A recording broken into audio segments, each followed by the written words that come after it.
Hey everyone, and welcome back to my channel Cakes by MK. In today's video, I'm going to be showing you guys how to create this gorgeous cascading effect on your cakes using Isomalt.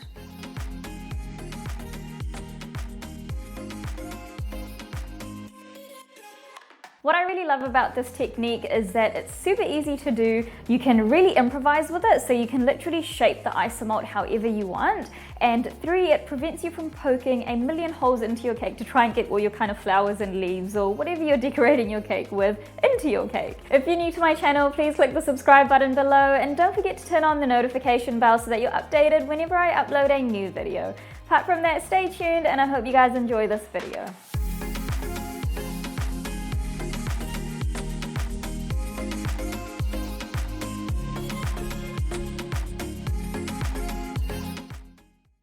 So the first step in making this cascading Isomalt deco for your cake is to melt some Isomalt.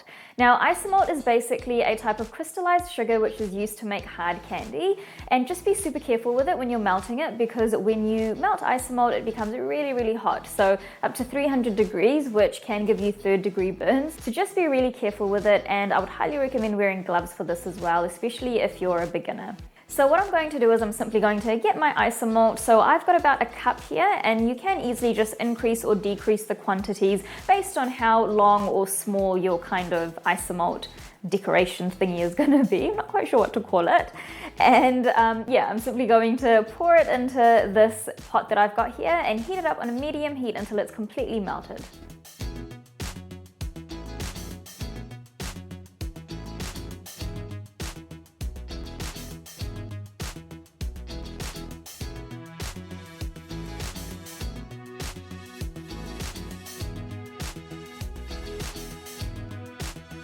Okay, now once your Isomalt is completely melted, you should be left with a clear liquid, and it will have some air bubbles in it, but don't worry about that because we're going to pop it aside now to cool down just for about a minute or 2. We want to be really quick now once the Isomalt has melted because it sets quite quickly, so if it sets too fast then we're not going to be able to wrap that beautiful Isomalt around our cake. So I'm just going to pop it aside now and we're going to quickly move on to the next step of our Isomalt decoration. Now for the next step, what you want to do first is you want to measure how long you want your kind of cascading Isomalt to be. So the way that I like to do that is I just get a string and I just wrap it around the cake the way that I want to wrap my Isomalt once it's ready, and then that will basically tell me how long my Isomalt needs to be once I come to pouring it out and then putting my flowers on top.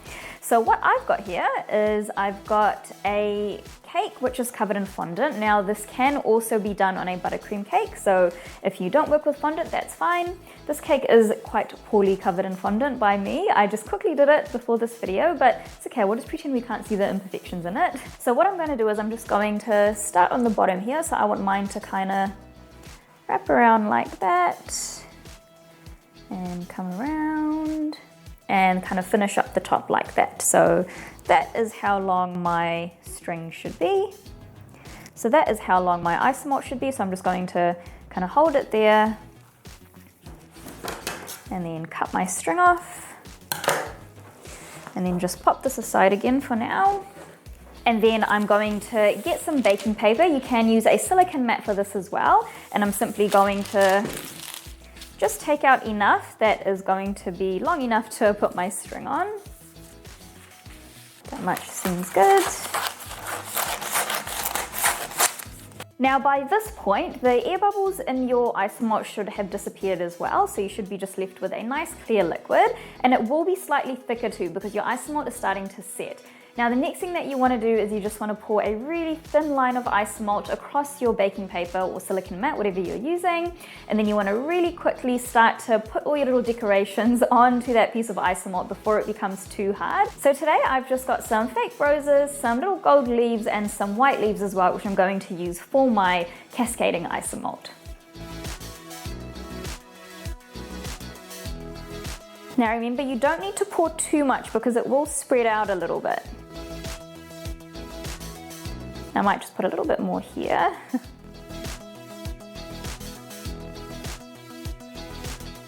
Yeah, so in some places where it seems a little bit thin, you can put a little bit more.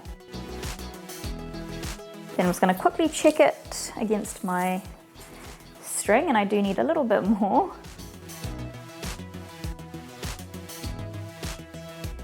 Okay. And now I'm just going to quickly start adding all my deco onto my Isomalt, and it should just stick right on it.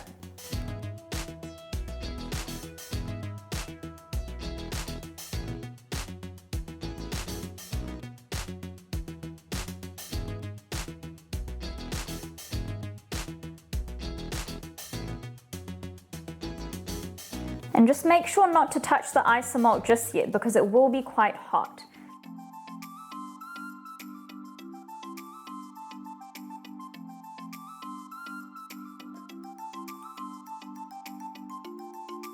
And you want to make sure that every piece that you're adding on is touching some of that Isomalt, otherwise it won't stick.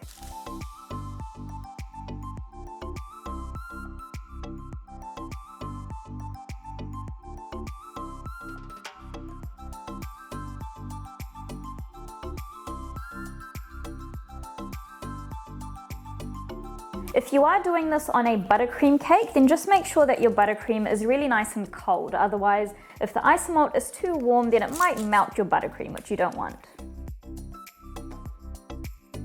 Okay, so my Isomalt, I think, is getting quite hard now, so I need to hurry up a little bit.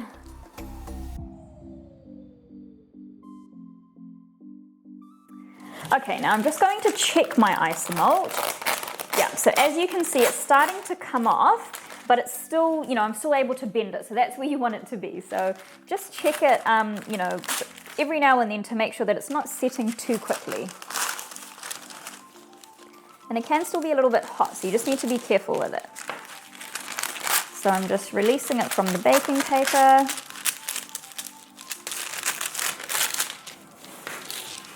And now I'm just going to very quickly wrap it around my cake.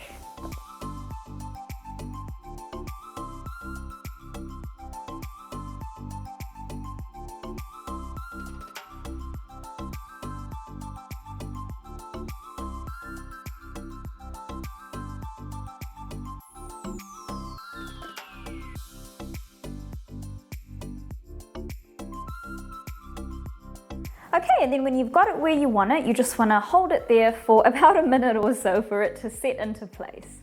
Now my one is a little bit short, so I should have made mine a tiny bit longer, but it still looks really nice. Okay, so my Isomalt has set now, so if I kind of move my cake around, it's not going to go anywhere because it's nice and hard now. And that is basically how you create this beautiful cascading effect using Isomalt. Now what I really love about using Isomalt for this kind of cascading look is it's really easy and you don't have to worry about poking all these holes into your cake to get all your little flowers or whatever you're using to decorate your cake into your cake.